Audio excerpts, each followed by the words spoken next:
देखिए, इस वीडियो को देखने से पहले आप क्या है कि इससे पहले वाला वीडियो जो 102 नंबर का वो जरूर देख के आए। अपन यहाँ पे ब्रेकिंग टॉर्क की बात कर रहे थे, ठीक है। इससे पहले वीडियो में मैंने ब्रेकिंग टॉर्क के लिए बारे में बताया था।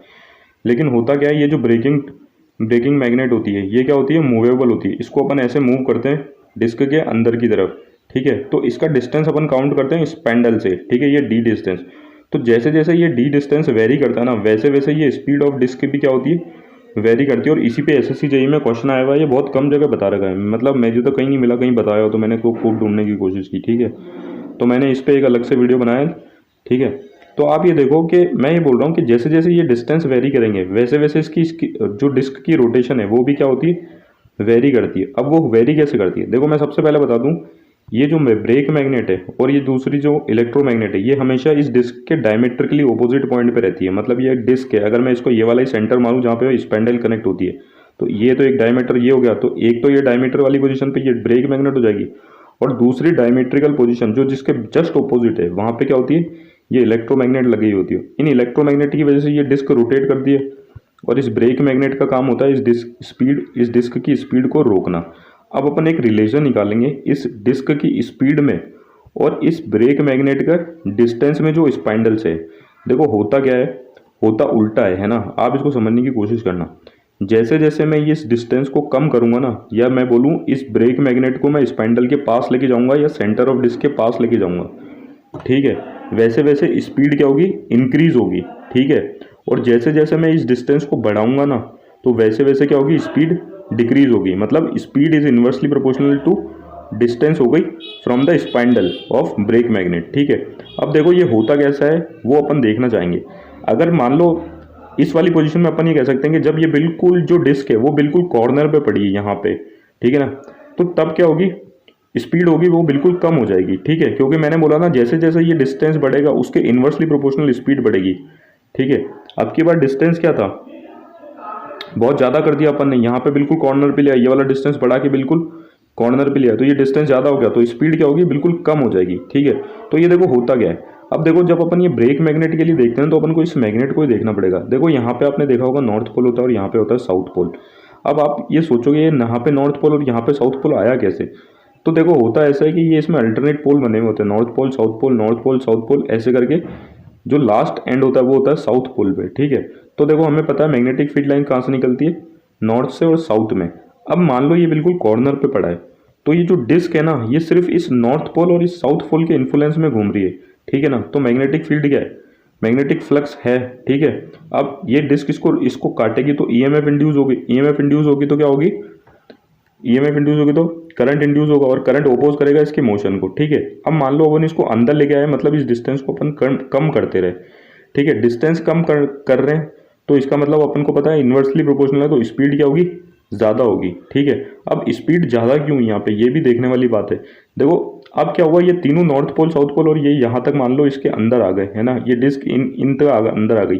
तो देखो एक तरफ तो मैग्नेटिक फील्ड लाइन नॉर्थ से साउथ निकल रही थी, दूसरी इधर उल्टी जा रही थी नॉर्थ से साउथ। तो इन्होंने क्या करा, एक दूसरे को नलीफाई करा, और जो नेट मैग्नेटिक फील्ड है ना वो बहुत कम आई। तो इस डिस्क को काटने के लिए भी मैग्नेटिक फील्ड कम बनी, ठीक है। मैग्नेटिक फील्ड कम मिली तो ईएमएफ भी कम इंड्यूस हुई, ईएमएफ कम इंड्यूस हुई तो एडी करंट भी कम इंड्यूस हुआ, और ओपोजिशन क्या है, बहुत कम हुआ। तो डिस्क की स्पीड स्लो नहीं होती है, ठीक है। तो अपन को ये वाला रिलेशन याद रखना है, N is inversely proportional to D, speed of disc is inversely proportional to distance. और ये डिस्टेंस आप याद रखना स्पाइंडल से और इस मैग्नेट ब्रेक मैग्नेट के बीच का डिस्टेंस होता है, ठीक है। अब देखो मैंने ये वाली चीज़ यहाँ पे लिख भी दी, ठीक है। अब देखो स्पीड और जो डिस्टेंस है, ठीक है, वो इन्वर्सली प्रोपोर्शनल है। जैसे जैसे मैं डिस्टेंस को घटाऊंगा, जो डिस्क की स्पीड है वो बढ़ेगी, और जैसे जैसे मैं डिस्टेंस को बढ़ाऊंगा स्पीड क्या होगी, घटेगी। तो यहाँ से अपन बोल सकते हैं कि अगर मैं इस डिस्क को इससे बहुत दूर लाऊं, बिल्कुल इसके इन्फ्लुएंस में, बिल्कुल यहाँ पे कॉर्नर पे, तो क्या होगी, स्पीड क्या होगी, घटेगी। तो आपने डायग्राम में देखा होगा ये हमेशा यहाँ पे कॉर्नर में ही लगा हुआ रहता है, ठीक है, रेडियल पोजीशन में। अब देखो इसी पे एक बेस्ड क्वेश्चन आया हुआ, इसलिए मैंने थ्योरी बताई। In an induction type meter everything else remain same if the everything remain same, मतलब मैग्नेटिक फील्ड वगैरह जो भी है सब सेम रही, ठीक है। If the radial distance of the brake magnet, जो रेडियल डिस्टेंस है ब्रेक मैग्नेट का, ठीक है, brake magnet poles from the spindle is decrease by 10%। अब देखो जो डिस्टेंस था ब्रेक मैग्नेट का वो 10% डिक्रीज किया, तो rotational speed of the disc will be approximately, तो रोटेशन स्पीड पे क्या फ़र्क पड़ने वाला है डिस्क की। तो देखो अपन को अब यहाँ पे ये रिलेशन पता ही पड़ गया, n is inversely proportional to d। तो मैं यहाँ पे बोल सकता हूँ n1 is inversely proportional to d1 और n2 is inversely proportional to d2। अपन n1 और n2 को डिवाइड करेंगे, जो आपको बिल्कुल अच्छी तरीके से पता होगा, तो d2 अपॉन d1 आ जाएगा इधर रेसिप्रोकल होके। तो देखो अब अपन को ये बोला है कि जो डिस्टेंस है वो 10% घटाया गया है, ठीक है ना। तो मैं बोल दूं पहले n1 और स्पीड निकालनी है अपन को, तो n1 और n2 अपन ने रहने दी।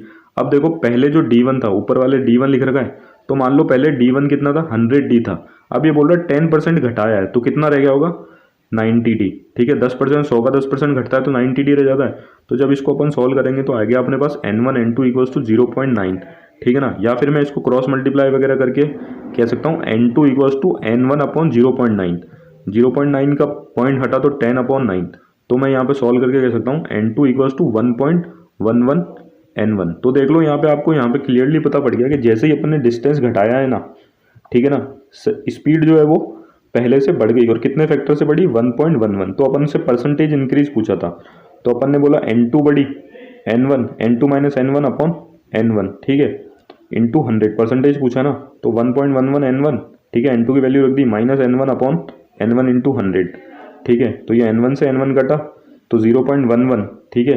ये 1.11 n1 माइनस n1 कितना होगा, ये 1 हट जाएगा तो 0.11, ठीक है।